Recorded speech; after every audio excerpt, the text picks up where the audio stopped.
Bonjour à toi et bienvenue dans le Cercle Postpartum. Je suis Anne-Charlotte Schmitt et je te parle sincèrement du postpartum. Des infos et des conseils qui vont à l'essentiel pour que tu saches réellement à quoi t'attendre.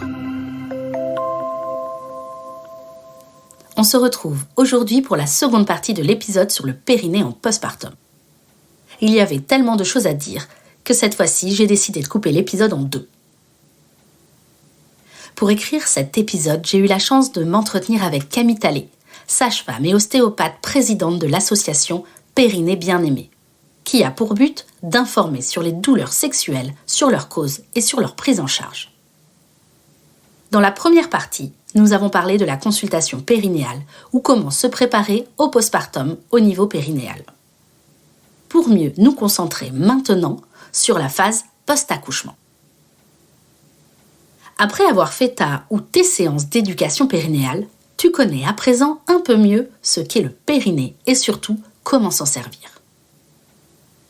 Tu as retenu que l'important était de savoir le mobiliser et donc de le contracter et de le relâcher. Pour la suite, il n'y a pas grand-chose de plus.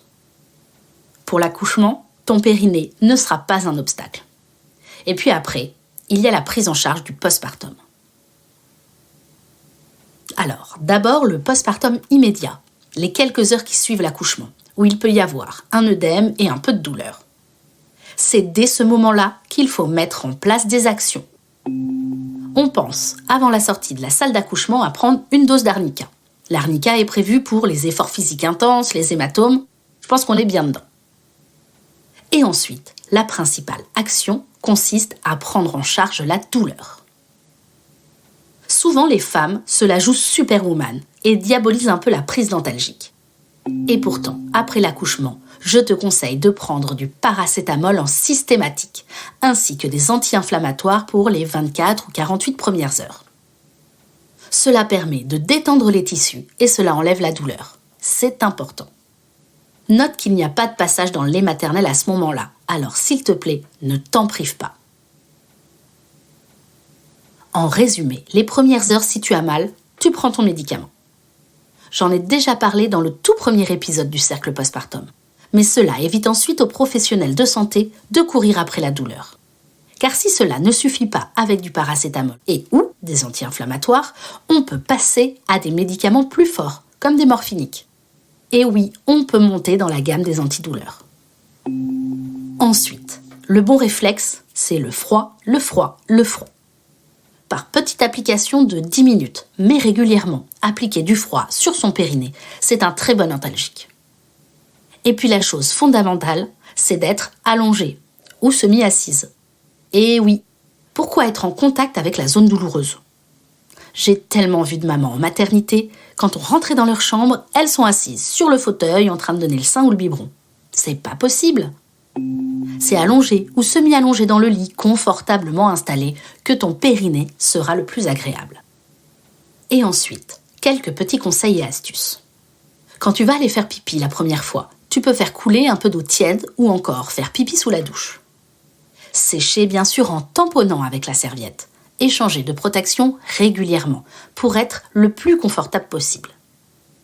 Si possible, en fonction de tes moyens, privilégie l'usage de culottes de règle. C'est vraiment formidable en postpartum.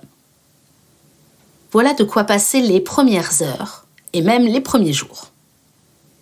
Ensuite, il est important qu'un professionnel de santé vérifie l'évolution de ton périnée avec une vraie observation. Il faut vraiment qu'il y ait un examen poussé. Avec tout cela, tu ne devrais pas avoir de problème de périnée. Et tu peux donc très vite, 2e ou 3e jour, commencer des petits exercices de contracter et relâcher. Cela va permettre une bonne circulation au niveau du périnée, ce qui favorise une bonne cicatrisation des tissus et diminue la douleur. C'est parfait ça.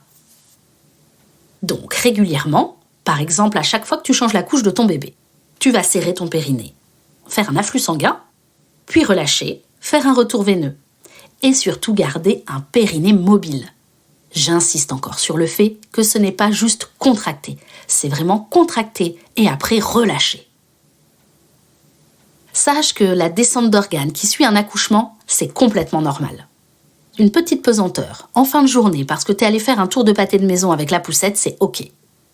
De manière générale, tant qu'il n'y a pas de gêne douloureuse ou handicapante, c'est que c'est normal. Si malgré les exercices de contracter relâcher, ce n'est pas suffisant, il faut penser à de la crème anesthésiante. Je suis sûre que tu la connaissais pas celle-là. Toutes les maternités en ont dans leur tiroir de médicaments. Et sinon, tu demandes à la sage-femme qu'elle fasse une ordonnance et ton mari va en chercher. De la crème anesthésiante qu'on a en gel crème et que tu peux appliquer sur la zone du périnée plusieurs fois par jour. Attention, encore une fois, cela est pour faire passer un désagrément, le temps que la cicatrisation se fasse. Et bien sûr, après vérification d'un professionnel de santé, que la cicatrisation se fait bien et qu'il n'y a pas d'autres soucis. Cela peut faire un bon relais après les 48 heures d'anti-inflammatoire, par exemple. Et là, normalement, tu sors de la maternité, à peu près correct. Si jamais c'est toujours douloureux à ta sortie, tu peux faire appel à des sages-femmes ou des kinés qui font de la radiofréquence. L'utilisation de la radiofréquence consiste à placer sur le périnée de petites électrodes.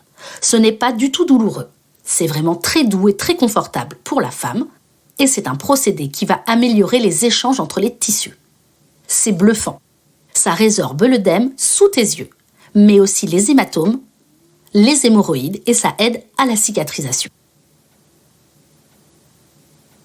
Je précise que cela se fait très rapidement à la sortie de la maternité.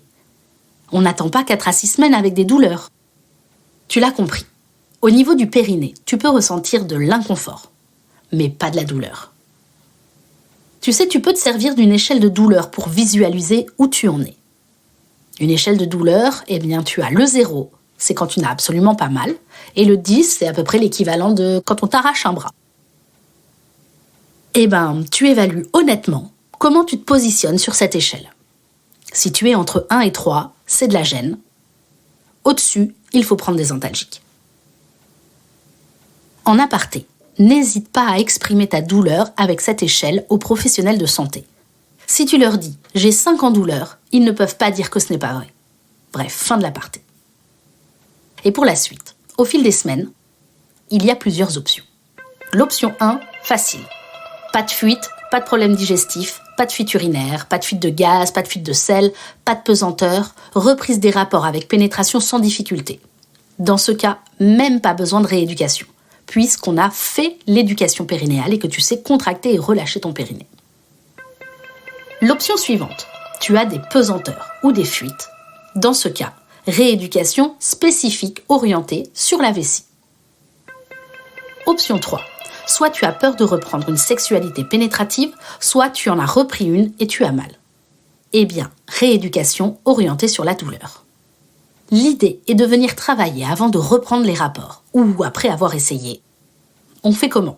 On va d'abord masser le périnée, puis faire les dilatateurs vaginaux, pour te montrer que tout va bien, afin ensuite de reprendre une sexualité pénétrative tranquillement. Dernière option. Si tu as des fuites urinaires juste après l'accouchement ou une pesanteur dans les premiers jours, pense à rester allongé et fais des exercices de fausse inspiration thoracique. N'hésite pas également à consulter rapidement un ostéopathe après l'accouchement si celui-ci a été un peu mouvementé. Parfois, les pesanteurs et les incontinences qui arrivent tout de suite peuvent être résolues facilement si on fait un travail sur le bassin et les organes en ostéopathie dans les jours qui suivent l'accouchement. Et bien sûr, dans ces cas-là, on enchaîne avec une rééducation rapide, c'est-à-dire dans les 15 jours qui suivent l'accouchement.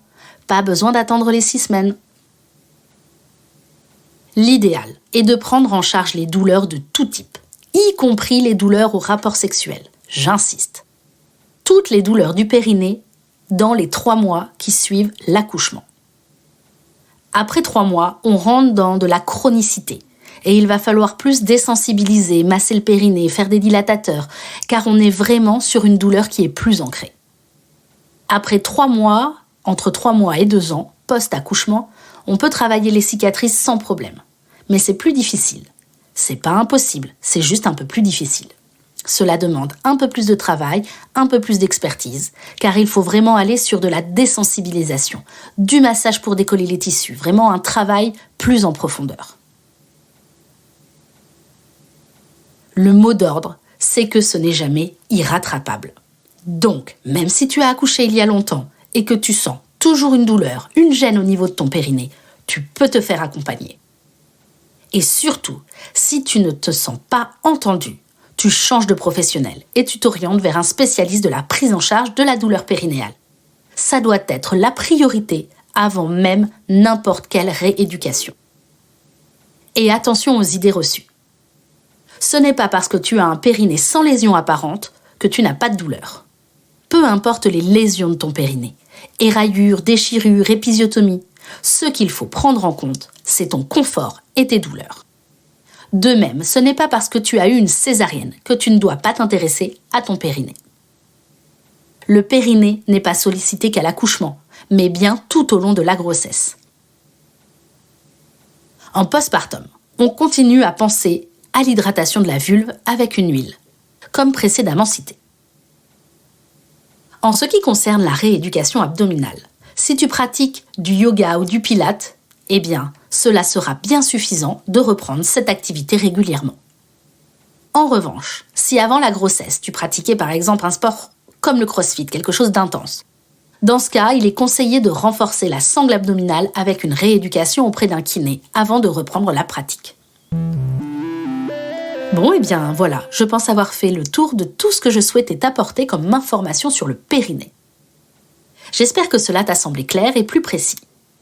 J'espère aussi que si tu es enceinte, tu as à présent envie de demander une consultation d'éducation périnéale à ta sage-femme. Si tu as besoin de plus d'informations ou si tu cherches un praticien spécialisé dans la prise en charge des douleurs périnéales, je t'invite fortement à te rendre sur le site de Périnée Bien-Aimé. Tu peux également suivre Périnée Bien-Aimé sur Instagram. Et surtout, si tu le souhaites, Périnée Bien-Aimé est une association. Tu peux donc adhérer pour soutenir leurs actions. Je te remercie pour ton écoute. Si ce combo de 2 épisodes t'a plu et que tu as envie d'en faire un tout petit peu plus, je t'invite à prendre 2-3 minutes pour laisser 5 étoiles et un commentaire sur ta plateforme d'écoute. Ça permet d'offrir de la visibilité au podcast et ça m'encourage dans mon travail. N'oublie pas de t'abonner au cercle sur ta plateforme d'écoute afin de ne rater aucun épisode. Et pour des infos complémentaires et des conseils, tu peux suivre le cercle postpartum sur Instagram, Facebook et LinkedIn. Je remercie une fois encore Camille, la présidente de l'association Périnée Bien-Aimé, pour ses nombreux conseils qui m'ont servi dans l'écriture de cet épisode. À la compo musicale, on retrouve Guillaume Coindé. Je suis Anne-Charlotte Schmitt. J'écris, j'enregistre et je réalise ce podcast. Je te dis à la semaine prochaine. Et bon postpartum à toi.